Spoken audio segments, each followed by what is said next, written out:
Welcome back to the VET S.O.S podcast network. Remember, you do not have to drown to see a transition. You grab that VET S.O.S Lifeline. We're here to help. So we're going to cut through the noise today. And we're going to be sitting down on the stoop. We about to get the scoop. We're stepping into a conversation many people avoid, but every veteran will understand. Because long after the headlines fades, long after the deployment ends, and long after the uniform comes off, many veterans are still fighting. What are they fighting for? They fighting for support. They're fighting for purpose. They're fighting to be understood. And in some cases, they're fighting the systems that were supposed to help them. Today's guest is Eric Hommel, author. This is when we talk about author of The Losing Game, How to Lose a War and Fail Veterans. It's a bold and unfiltered examination of what happens when leadership, systems, and institutions fall short of the very people who served. This isn't just about war. This is about transition. It's about accountability. It's about sacrifice. It's about identity and the cost of veterans continue paying long after the battlefield. This conversation may challenge you. It may frustrate you. It may even change the way you view service and support altogether. But one thing is certain. This conversation is needed. Now let's get into it. My man Eric, what's going on? NYC native, how we doing today? It's a pleasure. Thank you for having me on. By the way, I love sitting on the stoop. How many people in your audience know what a stoop is? So I explained it to him, but I like to have a fellow New Yorker explain what the stoop. I already said, I said, hey, back when I was younger, all my friends they used to come to my house. They used to come sit on the stoop. And we used to get the scoop on, where we going for the weekend, what's the latest cars, what's the things to do around the city and come back and report. So, in your words, what does the stoop mean to you? I want to, because I know you're from Queens, right? So it might be different in the Queens arena than in Brooklyn. Yeah. So the stoop is the porch, right? The lanai, right? The entranceway, all that good stuff, depending on what part of the country you're in there. The stoop is where we used to play ball also. Remember stoop ball? You throw the little pinky up against it, right? And first, second, third, depending on the breaks in the concrete. Yes. Go down, all that good stuff. It's where you hung out, right? It's the front of the house where you hung out because your parents didn't want you in the house. That's right. Yeah, you got to stay outside. That's exactly right. As long as you're inside before the street lights come on, you're good. Not even that. No, I'm a little older than you, so yeah. Yeah, we had no curfew back in the day. So, yeah, we just went freely. That's good. So I got a little bit, I got the scoop on you. We was up in the green room. We had a long conversation to share, my passion on why I'm sitting here on the stoop. But I know the audience, and I'm sure they're gonna like it. They're gonna subscribe. They're gonna pass this information on this podcast, this view and recording on to somebody else. Another human being, veteran supporter, civilian, it doesn't matter. As long as you have ears, you can hear. And as long as you have eyes, you can see, and everything in between. So what's the scoop on you, Eric? What's the scoop? Let's get a little background on, and then we're going to get into the book. Yeah, how much time do you have, man? So we have that. The camera is rolling and the record button is on, so we're good to go. Okay, because I'm a bit of a convoluted background. So, as you mentioned, New York City kid, born and raised in Flushing, Queens. Father was a New York City police sergeant in Williamsburg, Brooklyn. Mother, New York City public school teacher, Lower East Side, then out in Queens. Went to high school in Manhattan. So every day on the subways, early 1980s, like I said, a little older than you. So 80 to 84 on the subways when it was a little bit more sporty back then. That was horrible. My biggest enemy in life was the New York City transit program, right? Just terrible. But yeah, so did 4 years at the High School of Art and Design. on 2nd and 57th. My major was architecture, back before computer-aided design.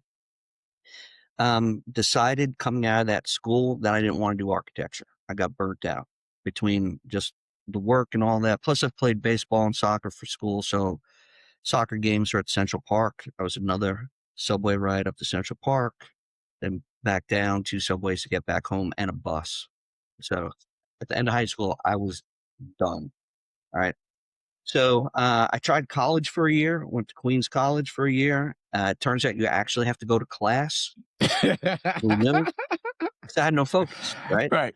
Okay. But I worked. So I worked at an exclusive country club out on Long Island where I shined Bernie Madoff shoes. Remember Oh, him? wow. She was Popular like, yes. person now. Yeah. So I got Yes. a type of clientele out there. Worked as a title searcher down at the courthouse in Jamaica, Queens. And anyway, and promptly failed out of college. So I had to do something, wound up enlisting in the Navy and ending up on a fast attack submarine. And so this Mm. was Cold War time frame. So we had a real mission. We're out there hunting Soviet ballistic missile submarines and all that. That was obviously my real introduction to the military. Right? And the Cold War, especially on subs, was real. And that's important because leadership mattered. This is where I first came into this whole notion of trying to understand leadership. I had the good Mm. fortune of serving under 2 captains. The first captain, he was exceptional, technically proficient, right? Knew the mission, knew the crew. Okay. There's about 100 guys on fast attack submarines. Pretty easy to get to know the crew if you put in the time. We trusted him, right? A submarine captain, pretty important position, right? Because not only is there a potential enemy in the Soviet Union, there's also this other enemy called the Atlantic Ocean that Mm. really wants to kill you, right? And so, and we had a great enlisted leader, chief of the boat, we called him, the E9 Master Chief of the boat on a submarine, or Cobb for sure. And so I got to experience good leadership right out of the gate as an E1.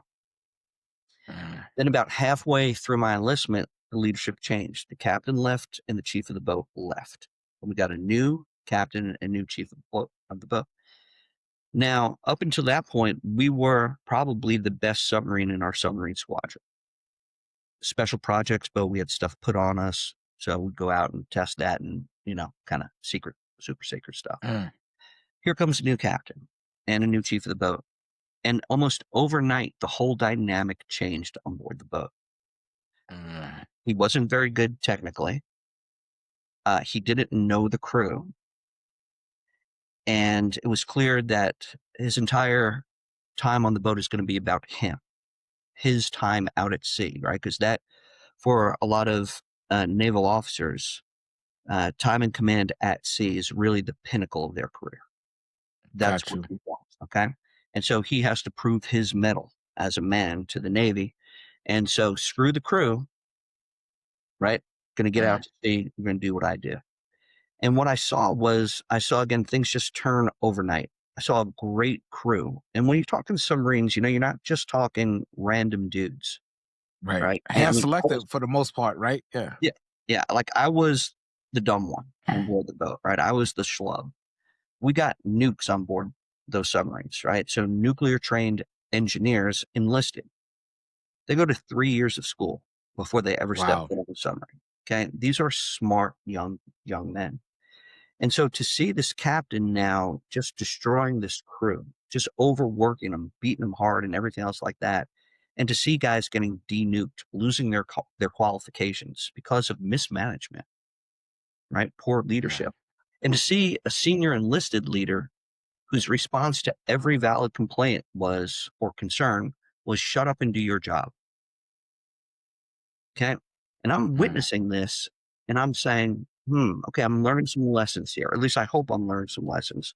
One of the big lessons I'm learning is I don't want to make a career out of the Navy because I don't want to be in this environment, especially on a submarine, right? Because you can't escape it. You're Right. there. Okay. And so I finished up one enlistment, active duty enlistment, got out, stayed in the Navy Reserve. I had a reserve commitment. Went back to college. This time I actually went to class. And I knew I wasn't going to make the military career. I was done with the military. And so I went to an art college. I went to the Savannah College of Art and Design, and I have a fine arts degree in historic preservation. So back in the building arts, but more, with historic structures. So yes, fine arts degree, I'm not making the military career. From there, I went off to grad school for city and regional planning. And it was there that a soldier convinced me to join the Air Force. Mm. He Nice. said the magic Welcome to word. Big Blue. Yes. Well, first of all, he asked me, what would I do if I ever had to do it all over again? And I said, not get married, because my marriage wasn't great. I had a child at that point, but, and of course he was referring to the military. And what he said was, if I had the chance to do it all over again, I would have joined the Air Force. You ever see the way those guys live? Oh yeah. Right? Oh yeah. And so for the benefit of your audience, I'm sure a lot of your audience is Oh military, yeah. but okay. On the submarine, I hot racked, which meant I shared my bed with 2 other guys. Not at the same time, unless you really wanted that, but okay. So you're rolling out of a warm rack and another guy's rolling in. So, okay. So there's that. And then, of course, in the Army and the Marines, if you're going to spend the night somewhere, you're going to dig in. Yeah. And Yep. in Kingsley, what do we do in the Air Force? We check in. Yeah, check it. Yeah. That's right. That's right. Ladies and gentlemen, there are these things called hotels. Yes. And credit cards. Okay. Smarter, not harder. So Yes. he got me thinking. Right. And, it's like, I need to make a change. I need to do something. I have at this point close to 9 years of service in the military between active duty and reserve. It's like, I know the game. Kind of Air Force is different, 9 to 5. Yeah. And so I wound up getting my commission in the Air Force. Again, never really planned on it, just happenstance. And the Air Force sends me up to Minot, North Dakota. I know you were in Grand Forks. Okay. Yes. Minot just a little bit worse. Okay. Yeah. The west side of the state, right? Yeah. Anyway, yeah. And so I was a command and control officer, worked command post there, which is great exposure to the Air Force right from the beginning, because you're in the middle of everything. Mm-hmm. The bombers, the missiles, and STRATCOM and all that. So it's a great introduction to how the Air Force works. I did 3 years there, and then the Air Force decided to send me to DC as a first lieutenant, now with 3 kids and still a struggling marriage. And so that's a little rough, but being prior enlisted, I figured out was the Air Force's mechanism to send me to every crappy assignment.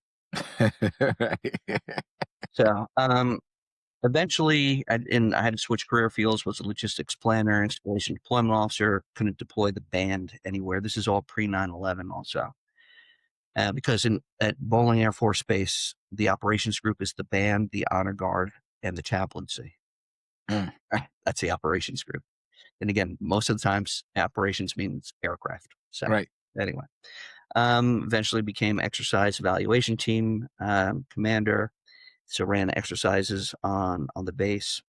And then in an effort to keep my family in DC, because the Air Force was getting ready to move me again, first to Korea, then to Korea, and then to Cannon Air Force Base, Clovis, New Mexico, right? Oh yes. Okay.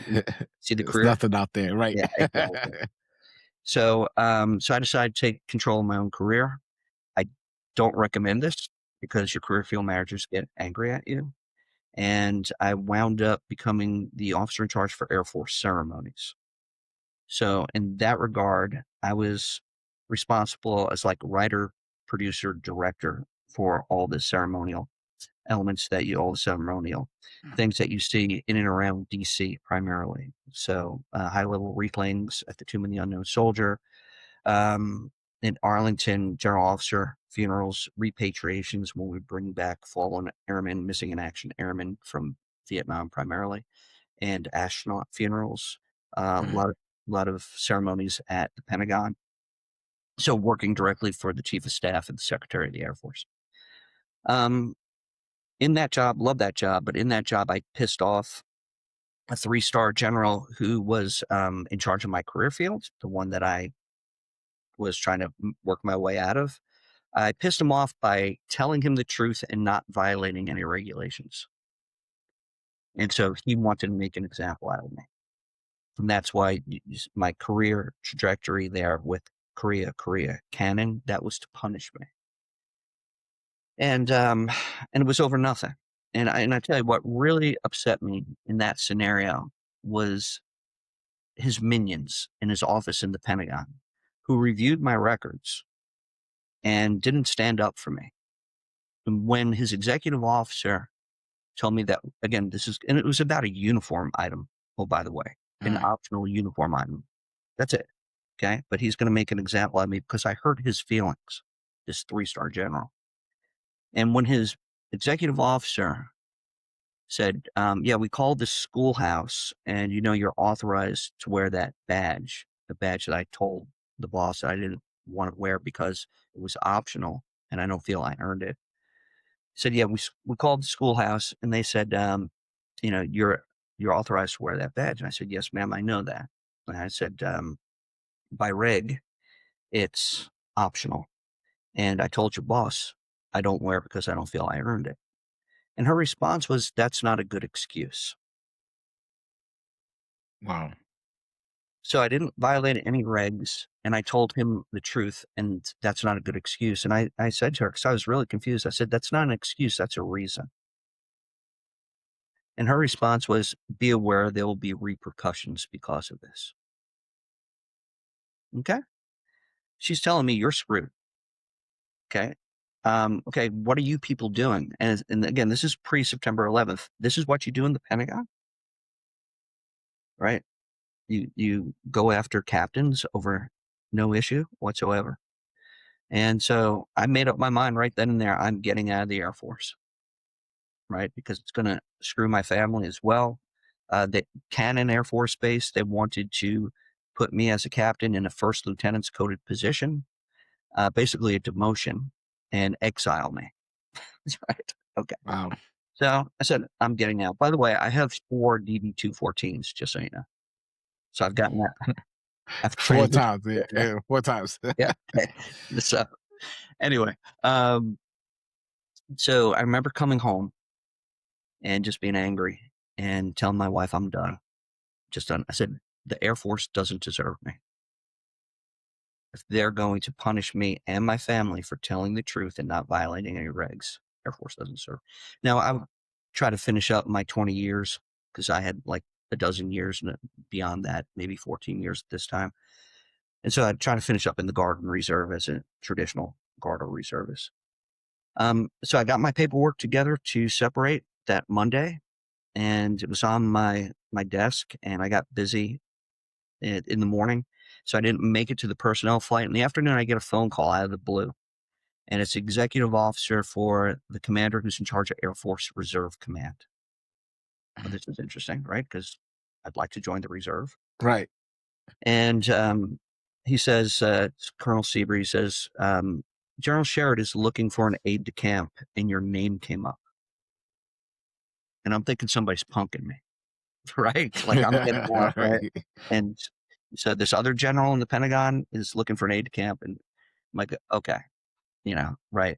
But the exec is like, can you come in a couple of days and interview with the general? I was like, absolutely. Yeah, at a minimum, I want to tell him that I want to join his command as a traditional reservist because I'm getting out there. Right.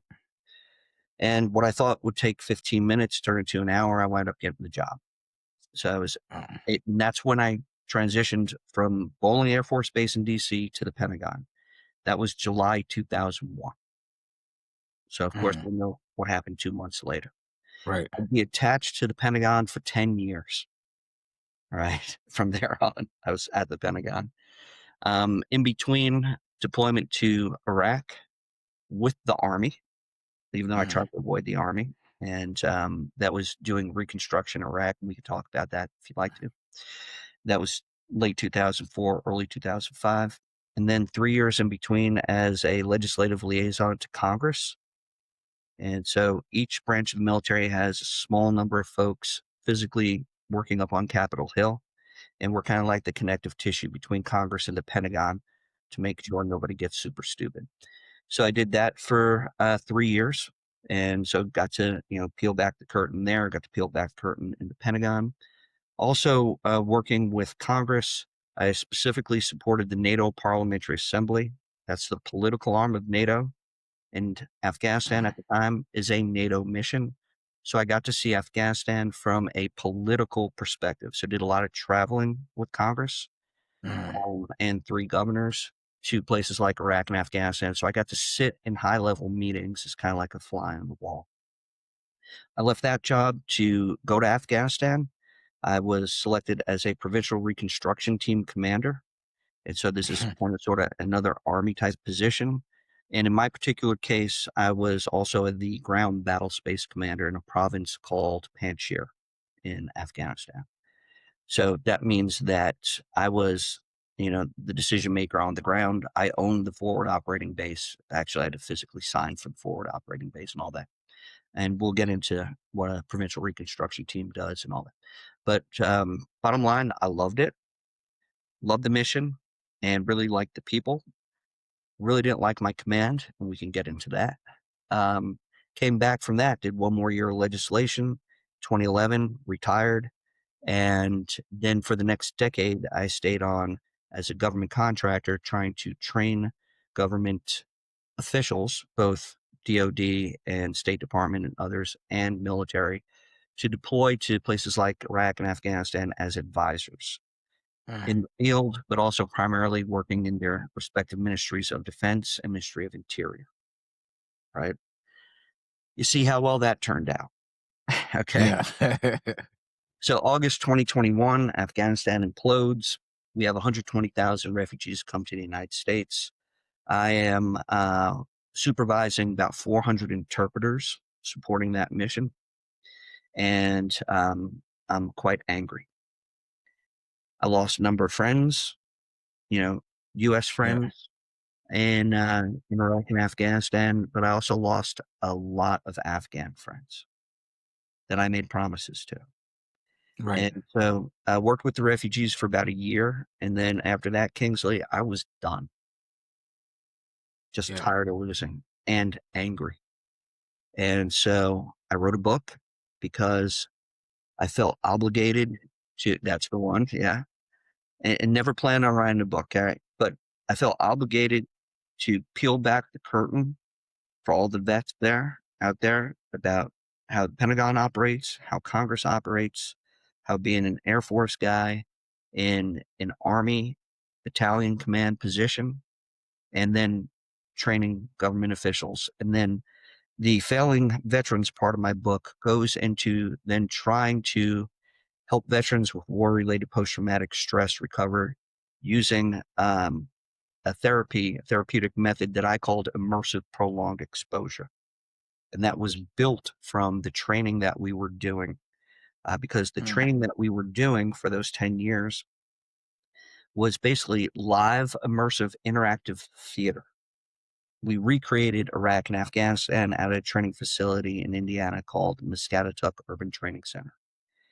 And what I saw was, in a nutshell, I saw previous soldiers who are now government civilians, right? And they're redeploying to Iraq and Afghanistan as advisors, now in civilian clothes, come through our training and coming out the end of our training. We're not doing therapy, but coming out the other side feeling better, primarily because they now understood the mission.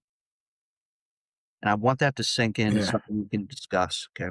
So many of our veterans, if you ask them, what was your mission in Iraq and Afghanistan? What they're going to tell you is they're going to give you a job description, but they won't be able to explain the mission. Right. And that is a failure of leadership. Right. And we're still at a point now where leadership cannot explain the mission. Kingsley, we lost in Afghanistan. Jury's still out in Iraq, but pretty much there too. It was a big debacle. And yet somehow, some way, leadership who lost are now all multimillionaires. Right? They're sitting on corporate boards, they're hammering paychecks. Explain that to me. How can you be a loser and come out as a winner? Right? There has to be a set of perverse incentives at play. And oh, by the way, if we don't address it, we're bound to repeat it. And so I have a lot of objectives in my book to explain things and all that, but one of the big ones is to take responsibility for failure. And Kingsley, at last count, I am, the only one. Yeah. And that's why I was gonna ask you. First, I want to thank you for finally sitting down and taking the time out to write this book, right? Because it's, you know, I went through it and I'm like, man, I shared my story and I told you I was just trying to make it back home. Mhm. Like, that was my mission, was to not be on that report, Yeah, see, right? but that the reason why that was your mission is because your leadership didn't explain the broader mission, right? And so for you to get to a point where you said, okay, my mission is to make it home, then we're losing something in between, right? Because you have to have an understanding of why you're there, what we're trying to accomplish. And can I just explain the mission just real quick? Yeah, Okay. please. So in Afghanistan, we basically had two parallel missions. We had a counterterrorism mission and a counterinsurgency mission. Okay. Counterterrorism, that's basically killing the bad guys, right? As we termed it, we called it disrupt, dismantle, defeat Al Qaeda and its affiliates, right? Because the Taliban back pre September 11th, they were harboring Osama bin Laden and Al Qaeda. They were able to plan and execute the attacks on September 11th. That's a counterterrorism mission. The other side, we have a counterinsurgency mission. So, what is an insurgency? So, when we take over an area, right, and I'll kind of digress a little bit, there are 5 phases of warfare, basically 5 phases. Call it shape, clear, hold, build, and transition. What we're doing in Iran right now, because we're saying that it's not a war, right? That is a shaping mission. Okay. And we're using military. You can use military, you can use economic, diplomatic information, right? But we're using a lot of military to get the Iranians to the peace table to do what we want them to do. If that fails, the next step is clear. That is when we go in seriously, boots on the ground, kill people and break their things. And we are the Mm, best at clear. Okay. Make no mistake. We are the best at clear. But then it gets complicated because now that you've gotten rid of the bad guys, now you have to hold the environment so that the bad guys don't come back. mm, This is when an insurgency develops. This is when the bad guys start challenging the, in quotes, legitimate government and legitimate systems. Oh, speaking of legitimate government and systems, that's the build portion.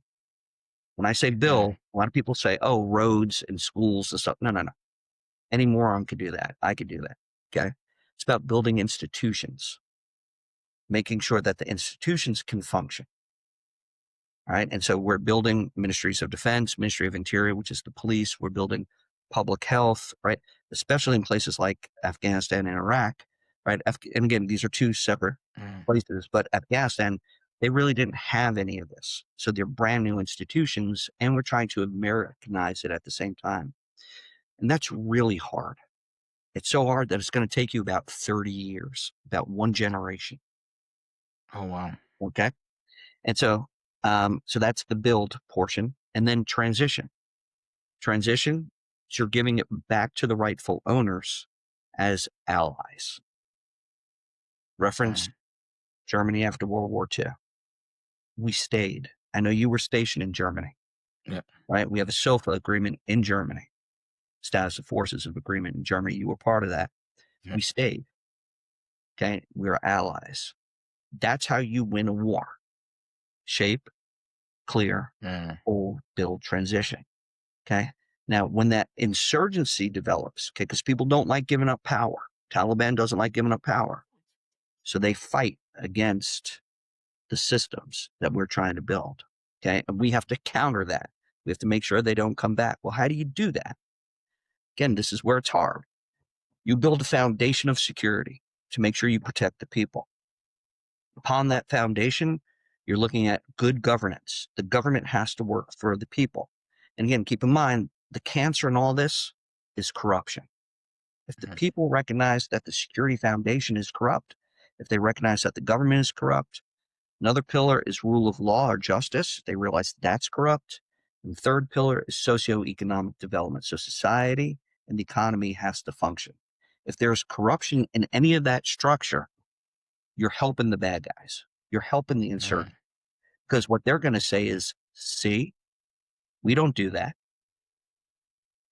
Right? Matter of fact, one of the reasons why the Taliban came to power in Afghanistan was because of justice. Right? Following the withdrawal of the Soviet Union in 1989, here comes, right, a lot of fighting between all the warlords who were fighting against the Soviet Union. And now the Taliban comes in and says, you know what? This is crazy. We're going to create normalcy, security, and justice. And they did. It was a little different than our preferred method, okay? But they did. And so the Taliban has a say. The enemy has a say. And again, the counterinsurgency part of this is really, really hard. And if you're doing it right, again, it's going to take about 30 years because the guys, the old group that wants the power, that had the power, they have to go away. Now, did we have the staying power to stay there 30 years? I'd argue not, because we did it, right? And we wound up doing the Afghans' homework for them, right? We would put in the Afghan face on things while we were doing it for them. Well, that's like doing your kids' homework. They're not going to learn anything, right? So again, we have a counterterrorism mission, disrupt, dismantle, defeat Al-Qaeda and its affiliates, and a counterinsurgency mission. And the objective between both of those is to create a strong, stable, secure Afghanistan allied with the United States. That's the mission. Did anybody ever explain that to you? No. So is that why you wrote The Losing Game? Because I'm looking at the cover of the book, you know, I see the eye, right? It's a chess piece, right? I used to tell people, like, hey, it's not checkers, this is chess, this is strategic. So is that why you wrote The Losing Game? Like, what truths were you trying to expose? Like, when you, because I read through it, I'm like, man, that now it makes sense. I understand. But the way how you explained it, nobody ever explained it to me that way. It's 5 phases. And, you know, this is the phase that we're in now. We're trying to get to this phase. And this is where you play a part and role in this phase. Yeah. So the primary reason, or the initial reason why I wrote this, I never planned on writing a book. Okay. In December 2019, Washington Post reporter Craig Whitlock, he published a book called The Afghanistan Papers. And what his book revealed was that senior leadership knew that the war in Afghanistan was unwinnable, and yet they made rosy pronouncements of it being winnable. Okay.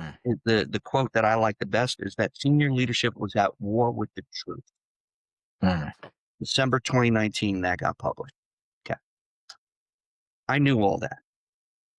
Right. I'd been involved in Afghanistan one way, shape, or form since 2006. I knew that. And I was still doing the training and everything like that. So that didn't bother me. What bothered me was seeing the amount of editorials that were written to the Washington Post from all officers. Officers saying, oh, I knew, but not my fault. Not my fault. I did my job, but not my fault. Okay. Right. But even worse than that was no senior leader stepped up and said, my fault. They just stayed silent because they didn't want to be exposed. Right. And then the best possible thing happened to our senior leadership, thing called COVID. And the Afghanistan papers went away. Nobody cared because we're so focused on COVID. So that was forgotten. Well, I started writing an editorial of my own to the Washington Post to say, I knew, we need to take responsibility. And Kingsley, that's just like, who's going to listen to an Air Force lieutenant colonel? What do I know? Right? Because if I tell you I'm an Air Force lieutenant colonel, what you're probably thinking is I flew something. Period. Right? Yeah. Okay. And so that's why I have to back up this story to my time in the Navy to give you a perspective of how I viewed leadership. And then when I got into a leadership position and, Pentagon and Congress and all that other stuff, and how I, was reporting and working with the Army, how I went, to, to basic combat training for 3 months, and training my team Mm, as well. Now maybe I have some credibility to talk about this, I hope. And so again, I just tried to explain it in an editorial, and I just said it. I can't. I've got to mm, explain the entire story. And then beyond that, it's the failing veterans part. So, by definition, I'm a loser, right? Because I was in a command position. I honestly believe that I helped set the standard for how to win the war in Afghanistan. Panjshir was the first province or first state in Afghanistan to fully mm, transition to Afghan control, the final phase of warfare. I had access to power. I came back to DC. I briefed general officers. I briefed members of Congress. Said, this is what mm, transition looks like. I don't know if I got it right. Okay. But we can dissect this and work through it. Final phase of warfare. mm. And hardly anybody cared. And that's Wow. when you start realizing we're in deep. We're in really, really deep. Right. So So, that was my inspiration. I yeah. got angry because of the Afghanistan papers and the lack of accountability. Mm. And again, it just kind of took off from there. So what's your thought process? I know you put it in a book, but how do you think war is continually affecting people long after deployment? Like, what invisible battles remain? I shared with you some of mine, but what, after putting this book together, you've been around, you've been on the policy phase, you've been downrange as the battlefield commander, and you've seen the troops on the ground, and now you're coming back and writing policy and being that connector piece. Yeah. So how does it affect the troops? Well, um, I'll tell you this story. Okay. So, I was in the training business for 10 years. And again, the training is live, immersive, interactive theater. We're Mm, taking our students, government officials, and putting them in Afghanistan. Again, it's Muscatatuck Urban Training Center in Indiana. They're living on a forward operating base. They're traveling in Humvees. They're traveling in Blackhawks. We shoot at them. We blow them up and all that. But more importantly, we explain the mission and we focus a lot on respect, empathy, humility, and accountability. All right.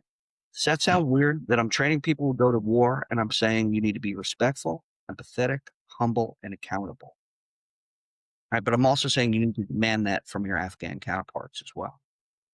mm, Because again, final phase, we want them as our allies. right. Okay. It's a very important section of the planet. We have Iran on one side, we have Pakistan on the other. It's a very important piece of the planet there. And we don't want terrorists to come back. Okay? Right. And so we do a lot of scenarios in that training. And again, very real life. And we immerse our students in that. And I had one student, his name was Tyler Kurth. Mm, Tyler was a captain in 10th Mountain Division. Tyler was in Afghanistan about 7 years before he went through our training as a DoD civilian. Tyler's mission, his job in Afghanistan, was to train Afghan National Police. And one day, his squad is, taking a break from training the police, and they take off their body armor. And at that point, it was a great opportunity for one of those policemen to open fire on Tyler's guys. This Afghan national policeman kills 2 of Tyler's guys, and Tyler, without body armor on, steps in front of the shooter. He wow. takes 3 rounds, right? Mm, Obviously, Tyler survives, basically called in his own 9 line. Survives. He's got to go through a tremendous amount of recovery, including for post-traumatic stress, right? And so 7 years of all the protocols, you name it. Okay, all the drugs, all the cognitive processing, uh, immersive, excuse me, um, prolonged exposure therapy and other therapies like that, okay, for about 7 years. Well, he becomes a DoD civilian in the interim, and he makes a decision he's going to go back to Afghanistan as an advisor. And Mm. so when he's coming to my training and I'm his mentor, I know about his background. He was nominated for the Medal of Honor, by the way. Didn't receive it, but nominated for the Medal of Honor. And before our first scenario, I get with Tyler and I say, Tyler, so here's the deal. Tomorrow, you're going to go visit the Afghan police station. You're going to meet with the district police chief and, and his officers. So keep in mind, it was an Afghan policeman in real life that killed 2 of his guys and shot Tyler. And I said, look, I'm not going to give away the scenario, okay, but it has the potential to get a little intense. And Tyler thought about it and he goes, you know what? I want to take the lead on this mission. Okay. So there's Mm. about 6 people going through it, but he's going to lead it. It's like, okay, you're a brave man, because I don't want to exacerbate any post-traumatic stress, right? Because Right. again, this could get really, really bad. And I know the scenario, right? You're dealing with Afghan National Police with their post-traumatic stress. At Mm. one point, there's going to be the operations officer for the district police section there. He's going to grab an AK-47 and he's going to wave it in front of their faces, saying, "You expect us to fight the Taliban with just this? We need heavy weapons and so on." All right. This is all going to happen in front of Tyler's face. They're going to go visit the prison, again, that the United States funded. There's going to be a prisoner being beaten. That's what we call a violation of human rights. We can't accept that, right? So it's conundrum Mm. after conundrum.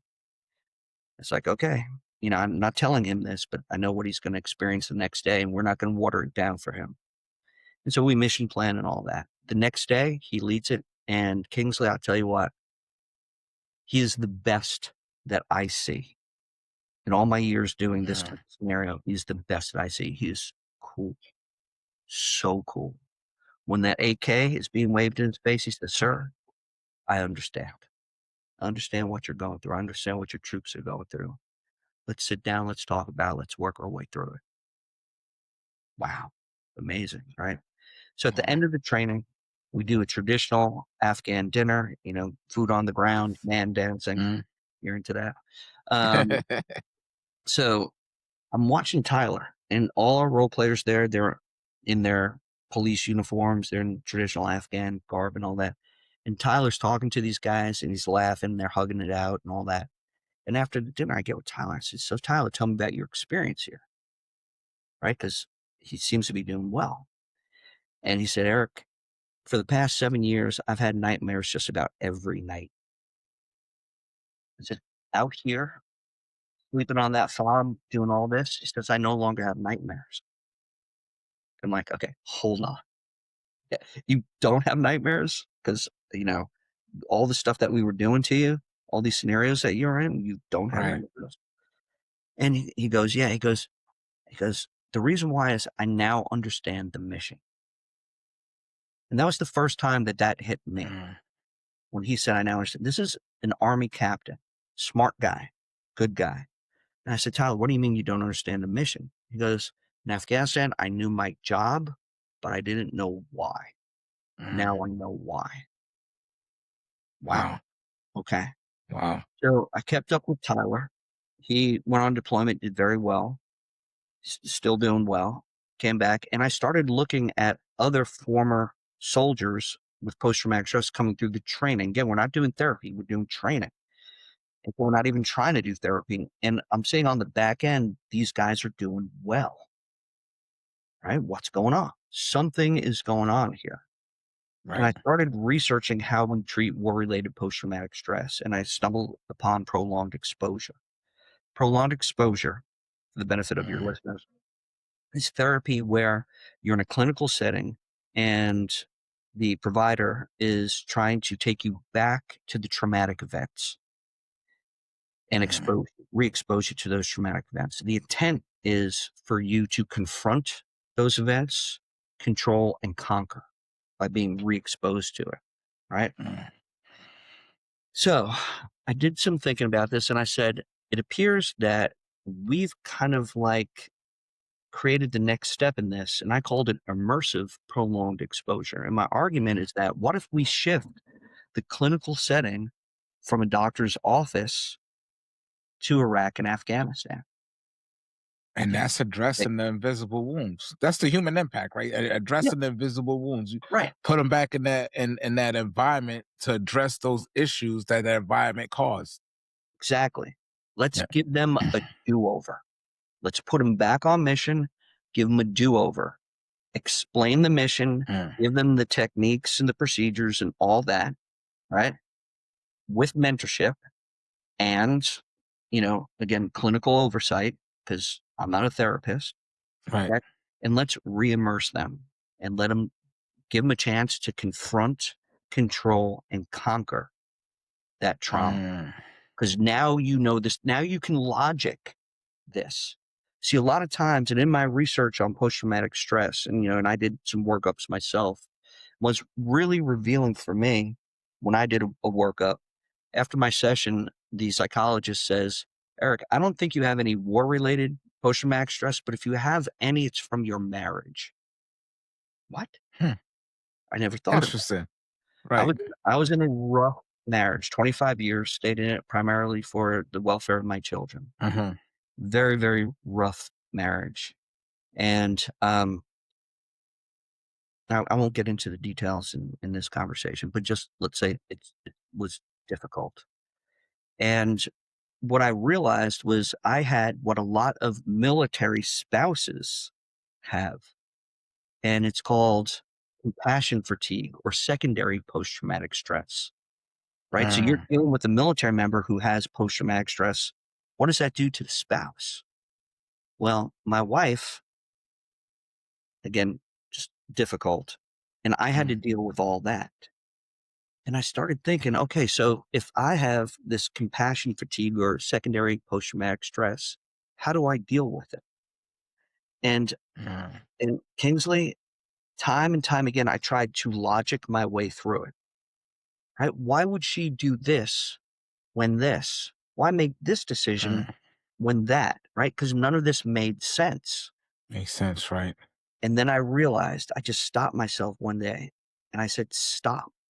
You're never going to logic any of this because it's illogical. It's crazy. Mm.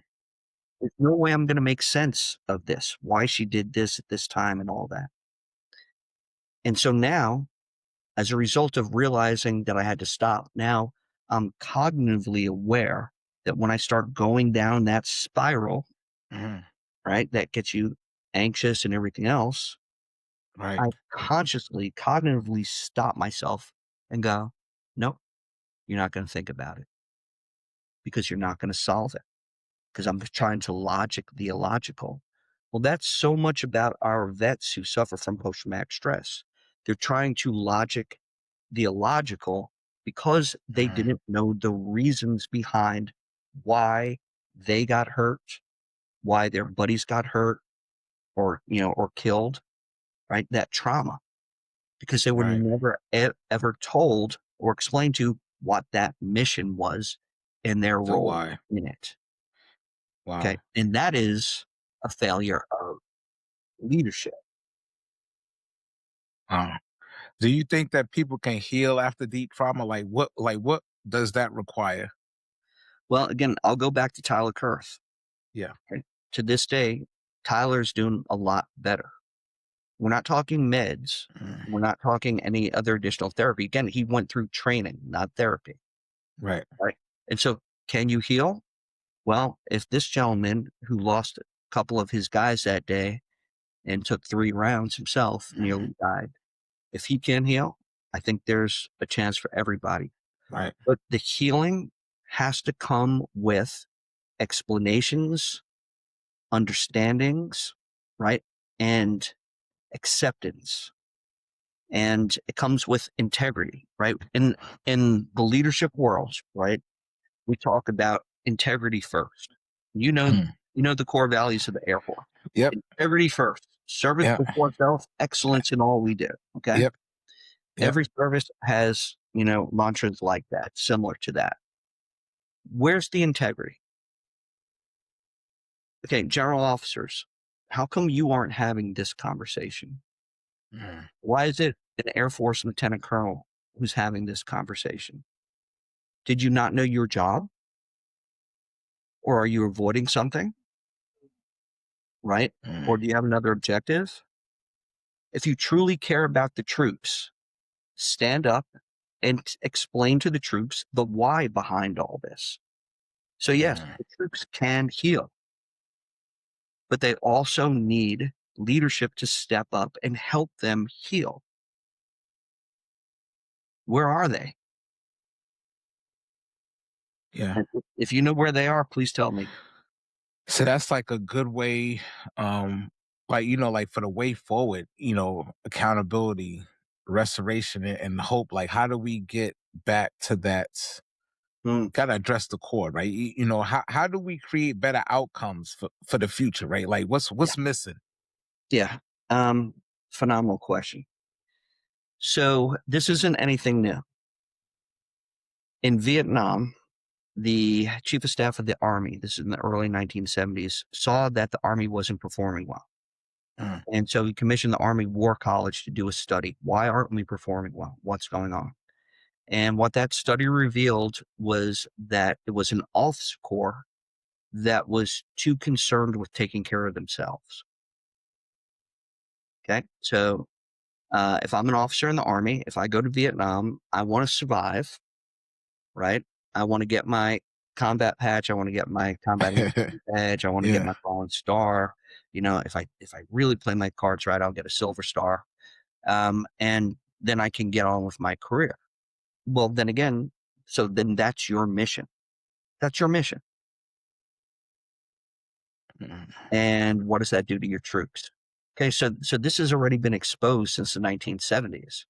And so I Right. would argue that the biggest issue in the military is the officer corps because we Mm. preach a good game, we don't practice a good game. Right. And I'll give you this little anecdote. So during my training, I got called back by First Army to do the provincial reconstruction team final exercise. And I really didn't explain what a provincial reconstruction team is. During the hold and build phases of warfare, we had these teams that came in Iraq and Afghanistan to focus on governance, reconstruction, and security. This is how we Mm. build society. This is how we win the war. And it was primarily Air Force and Navy that led provincial reconstruction teams. It is an Army centric job, but Army didn't want the job because they're too busy killing people and breaking their things. So they Mhm. gave it to Air Force and Navy. Now we had Army on our teams, civil affairs, security forces, things like that, maneuver guys on the teams. And then Air Force, you're looking at your specialists, you're looking at your engineers, your comm guys, your facilities guys, right? Take care of Mhm. life support and all that stuff. Anyway, and we go through 3 months of combat training before actually deploying. So it's at the very end of that training that I got called in by First Army to do the final exercise for the new PRTs deploying. And I remember sitting down with the commanders. These are all lieutenant colonels. And one in particular, he was an Air Force intelligence officer, academy graduate. His quote, "I do not suffer fools." Okay, hero. Um, Hmm. and he's giving his out brief to an ambassador. We had actually got ambassadors. And at the very end, I asked him one question because it was just pabble. I asked him, "What is your mission?" And his response was to go to Afghanistan with 68 and to come home with 68.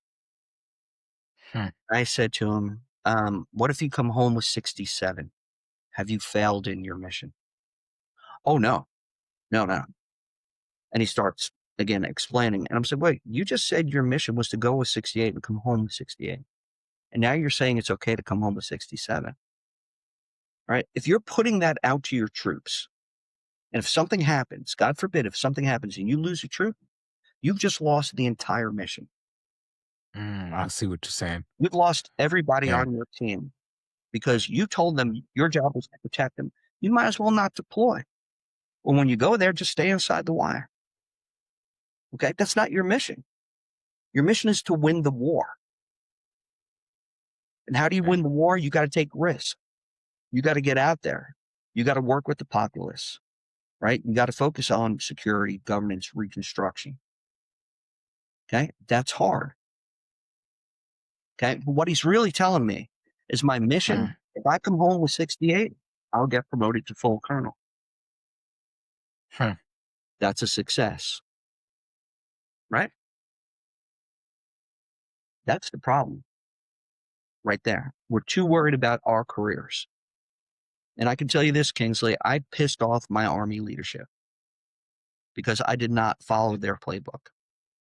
All right. And again, it's a lot to discuss. But when I submitted my campaign plan to my task force commander, my 1-star, and I said that we are going to work on transition, again, final phase of warfare. And my intent is to have, achieve transition by the time that we leave here, my team leaves here. And his response to me was, Eric, slow down. NATO, the North Atlantic Council, has not defined transition.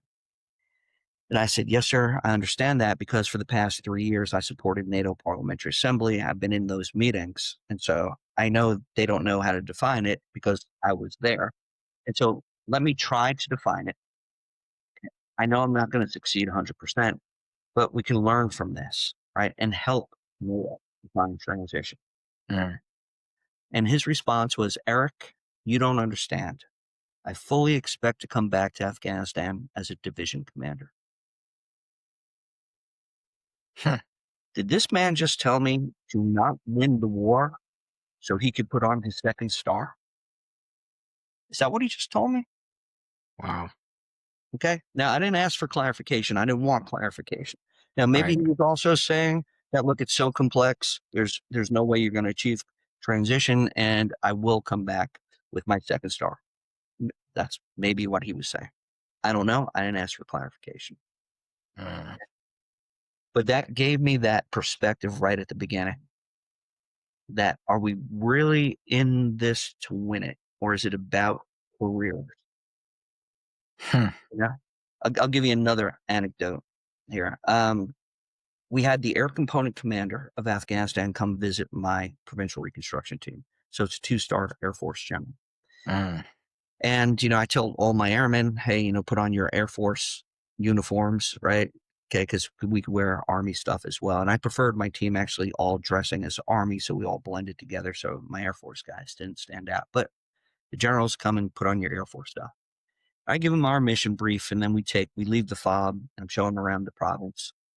And he's about to enlighten me. He's about to give me some really important information. And he says, Eric, do you know what our biggest leadership problem in Afghanistan is? Wow. I'm about to learn something here, Kingsley, right? Hommel, he's with, the 4-star there, the ISAF commander. I think at that point it was McChrystal. And he's going to tell me our biggest leadership, the Air Force's biggest leadership challenge in Afghanistan. And he says, our biggest leadership challenge is airmen wearing Air Force uniforms. That's when they wanted everybody to wear the same. Yeah. Yeah. Our biggest leadership challenge in war comes down to a costume. Yeah. Okay. I remember. My biggest leadership challenge was getting my team back outside the wire after we got blown up and we're driving around soft-sided Toyotas. Yeah. That's my biggest leadership challenge. But your biggest leadership challenge up in Kabul, up at headquarters, is this? Yeah. And that's why when I went through this book,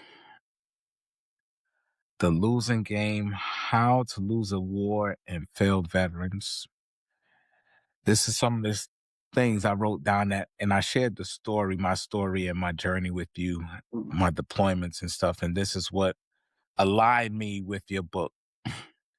The war doesn't end when the deployment does. Many veterans come home, but never fully return. The system was built to process people, not heal them. Transition is not an event, it's a battle. Invisible wounds still bleed. Veterans don't want pity or don't need pity. They need understanding. Service changes people forever. Silence is costing lives. Leadership doesn't end when the war does. No veteran should fight alone after serving. That's what I took away from the book. And when I shared Thank my you. story, does that not align with what I shared with you in my time serving? Yeah. Yeah, 100%. Leadership doesn't end at the end of the war. Absolutely. You know, as officers, when we retire, we do not resign our commission. We still hold our commission. Mm. Okay? I'm still a lieutenant colonel. Those guys are still generals. Your leadership doesn't end when you take off that uniform. So Hmm. step up to the plate.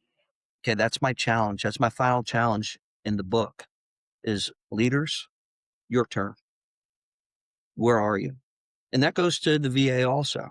You know, I tried to formalize this thing called immersive prolonged exposure therapy. And I had access to power, right? I knew people at the VA on the highest levels. I said, come out to see government training. Come out and see it. Just tell me if I'm full of crap. I wrote a white paper reviewed by psychiatrists and psychologists who specialize in war-related post-traumatic stress. Submitted that to the VA. And Kingsley, crickets. Interesting. Now you are congressionally mandated to, as the VA, is to find new and novel ways of treating post-traumatic stress. And I'm just saying, come out to government training. Tell me I'm full of crap. So I eventually go back to Congress, got with Senator Patty Murray's office.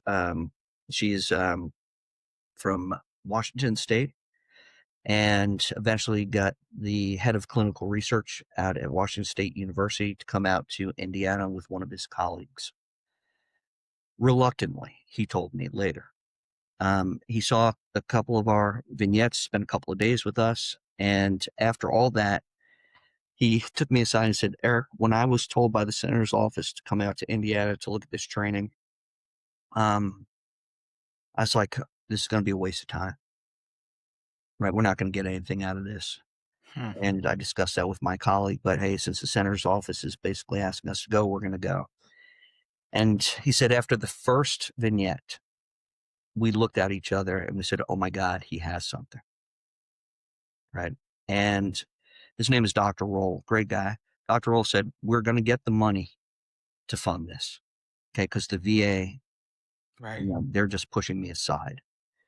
And I learned how that system works also.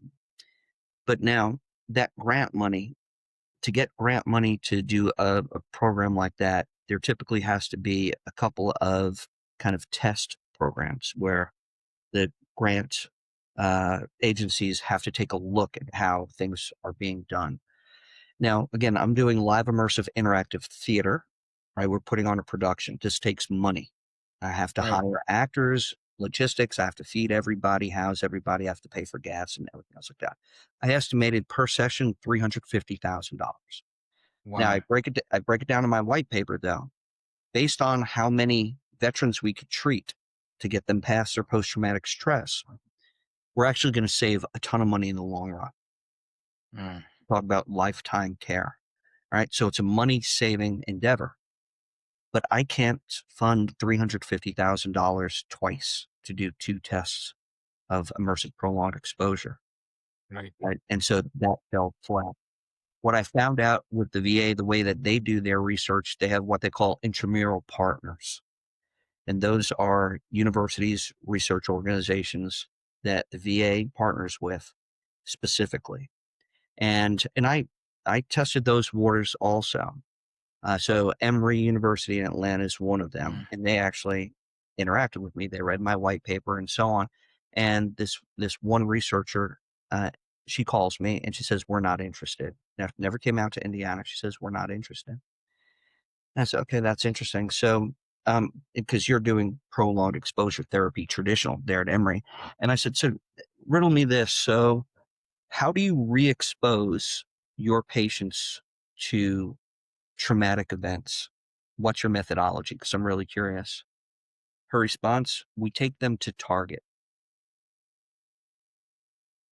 You The take them out, store? right?" I guess there's some truth to retail therapy. I guess I don't know. Okay, Okay. All but right. I was just down, and she said it with a straight face. Right, there was no chuckle or anything like that. "That's how you do it." And I'm like, "Well, we're going to take them back on mission." "Oh, we view that as too violent." Well, hell, that's what they experienced, Yeah, you gotta take them there to get right? to the core. Address the core, right? Yeah, Don't go for the right. symptoms. Go for the core. And so again, where's leadership here? How come they aren't stepping up? And I worked on immersive prolonged exposure for 2 years, going back and forth, right? Spending my own money to, get everybody involved. Um, and after 2 years, that's when COVID hit and the training went away. But I just gave up.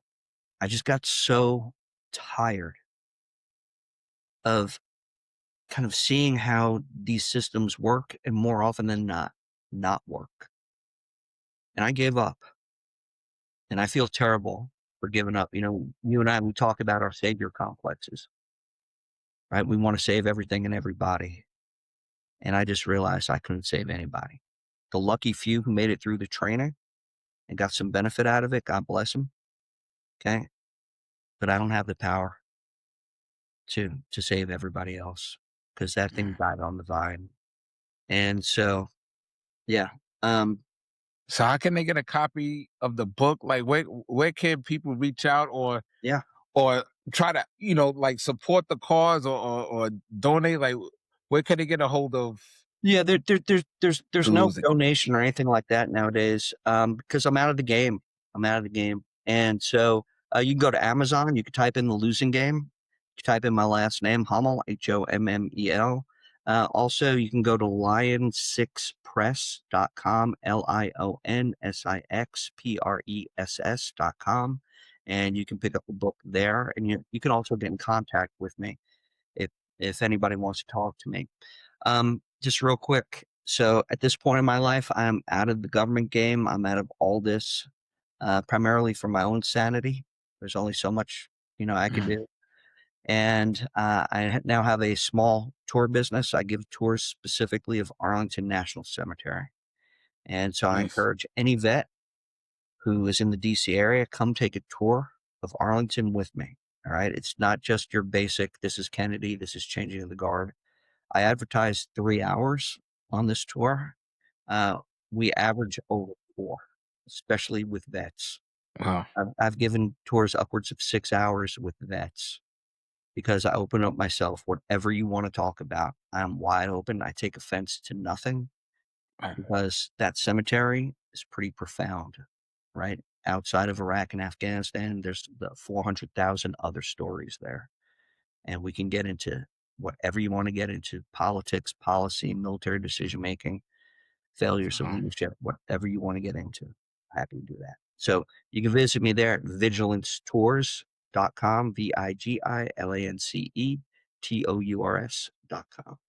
All right, people. Well, everybody heard it. Everybody can. We sat on the stoop. We got the scoop with Eric, so go get a copy of his book, reach out to him for some tours on Arlington Cemetery and reach out to him on LinkedIn as well. Remember, you do not have to drown in the sea of transition. Every day is a transition. We transition every day. Is a new day, is a new transition. You don't have to drown by yourself. Grab the lifeline, cut through the noise. Reach out, like, subscribe, and share, and pass this on to somebody else that hasn't heard about this podcast yet. Pass along about this information because when you go through the book, you'll find bits and pieces, and you could attach it to your life journey. Don't just think of this as a military veteran thing. You could use this in your life. If you're a human and breathing breath and air, you could utilize some of this information that Eric put in the book. You just have to open your eyes, open your mind, and just be able to receive. Just receive it. That's all I ask. Because I was closed-minded for a long time until I opened myself up to other information. Right? Because we talked about earlier, right, Eric? Nobody's coming to save me. Nobody's coming to save you. We got to equip ourselves with information so we can save ourselves. So until next time, everybody, thank you. Take care. Peace.